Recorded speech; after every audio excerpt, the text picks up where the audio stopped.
आणि आपण त्यांच्या पालख्या व्हायच्या. नुसते पालख्यांचे भय होणार की तुम्ही कधीतरी आपल्या माय मराठीला पालखीमध्ये सन्मानाने बसवणार आहात. बस झालं, आता यांची जोखड फेकून दिली पाहिजे. एकमेकांमध्ये भांडून त्यांचे जे काही डाव आहेत ते करत असतात. मी पेपरमध्ये बघितलं, काल बघितलं, आज बघितलं. आमचे पंतप्रधान जगभर फिरतायत. काय तो मोठा पट्टा घातलाय, स्टार ऑफ घाना. कुठे आला घाना देश? इकडे घाण आणि तिकडे घाना, स्टार ऑफ घाना. पण एका बाजूला मोदींचा फोटो आणि दुसऱ्या बाजूला माझ्या महाराष्ट्रामधला शेतकरी कर्जबाजारी झालाय. त्याला बैल सुद्धा तर पोचत नाही, बैल मिळत नाही, म्हणून त्या नांगराचं जोखड घेऊन तो शेती करतोय. मग एका बाजूला हा शेतकरी, त्याच्या खांद्यावरती गळ्यामध्ये ते नांगराचं जोखड आहे, आणि तिकडे आमचे पंतप्रधान स्टार ऑफ घाना. लाज वाटली पाहिजे, लाज, खरोखर लाज वाटली पाहिजे. आणि आजच पेपरमध्ये बातमी आले, 2 बातम्या आल्या की लाडक्या बहिणीचं पोर्टल आता बंद, नव्याने नोंदणी होणार नाही. बसा बोंबलत आता. आणि त्याही पेक्षा सगळ्यात भयानक गोष्ट म्हणजे संपूर्ण देशामध्ये सगळ्यात जास्त कर्जबाजारी शेतकरी कुठे असतील तर ते आपल्या महाराष्ट्रामध्ये आहेत. महाराष्ट्र आता थांबणार नाही, कर्ज काढतच राहणार. आणि ही यांची जी काही खेळी आहे, आपापसात भांडवायचं. मी एक साधी गोष्ट केली होती. जितेंद्र, तुम्हाला माहिती असेल, आपण तिकडे चौपाटीला, जिकडे बिर्ला मातोश्री बिर्ला क्रीडा केंद्र काय आहे, मराठी रंगभूमीचं दालन, मराठी रंगभूमीचा इतिहास सांगणारं दालन, त्याची निर्मिती करण्याचे सगळे आदेश वगैरे राज्यात सगळं झालं.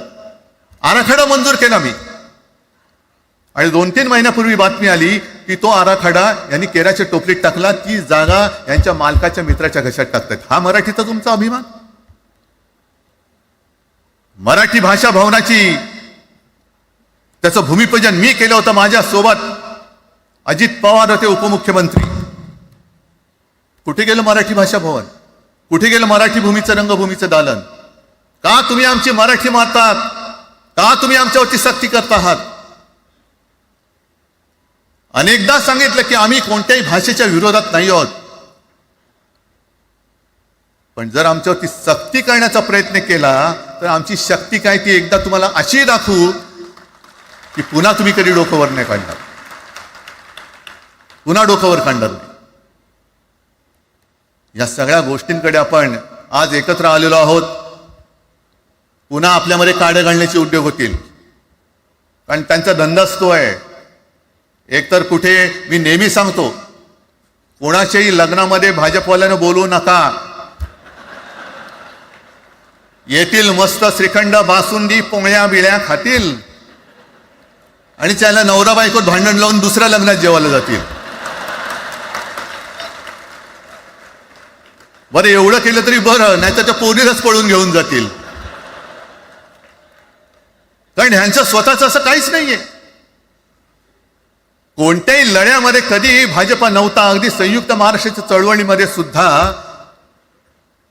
भाजप हा सगळ्यात शेवटी आला आणि 57ची निवडणूक झाल्यानंतर सगळ्यात पहिल्यांदा बाहेर पडला. हे जनसंघ, तेव्हा त्यांचा जो राजकीय नाव होतं जनसंघ, यांच्याकडनं आम्ही देशाभिमान शिकायचा, यांच्याकडनं आम्ही महाराष्ट्राचा अभिमान शिकायचा. आणि आम्ही आपापसात भांडून ह्यांना सगळं काही बहाल करून टाकायचं. या सगळं विकून टाका, सगळा सत्यानाश करून टाका. अरे, आपली मुंबईच्या शिंदड्या उडवल्या जात आहेत. अख्खी मुंबई कोणाच्या घशात घालतायत? कोणाच्या? बघत बसायचं सगळं. म्हणजे आज सगळ्यात जास्त जर कोणी जमिनीचा मालक मुंबईमध्ये असेल तो यांच्या मालकाचा मित्र आहे, अदानी. कोणाची जागा, कोणी रक्त सांडलं, कोणी रक्त सांडलं, कोणी ते हुतात्मा स्मारकाला वंदन करताना सुद्धा आपल्याला लाज वाटली पाहिजे. अरे, त्यांनी तर रक्त सांडलं, बलिदान केलं, पण त्यांनी रक्त सांडून मिळून गेलेली मुंबई जर का आपण राखू शकणार नसू तर आपल्याला लाज वाटली पाहिजे, शरम वाटलं पाहिजे. म्हणून त्या रक्ताची शपथ घेऊन मुंबई आणि मराठीच्या रक्षणासाठी आपल्याला उभं राहायला पाहिजे.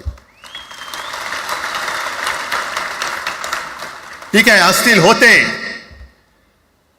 मत, पटली होती, पटले नसतील, पण याच्या पुढे मराठी आणि महाराष्ट्र धर्माचं रक्षण करणं.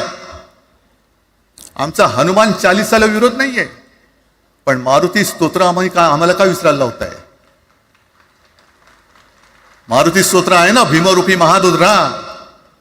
आमचा जय श्रीरामला विरोध नाहीये, पण भेटल्या म्हटल्यानंतर राम राम हे म्हणणारे आम्हीच मराठी. हे तुम्ही आत्ता जय श्रीरामची घोषणा द्यायला लागलात, पण जय जय रघुवीर समर्थ सांगणारे समर्थ रामदास त्यावेळेला आमचे होऊन गेले. त्यांनी आम्हाला पहिल्यांदा रामाची भक्ती शिकवली. त्याच्यामुळे यांचा काही आगा नाही, पिछा नाही. राजकारणातले हे व्यापारी आहेत, वापरा आणि फेका. तो एक गद्दार काल एक बोललाय, जय गुजरात.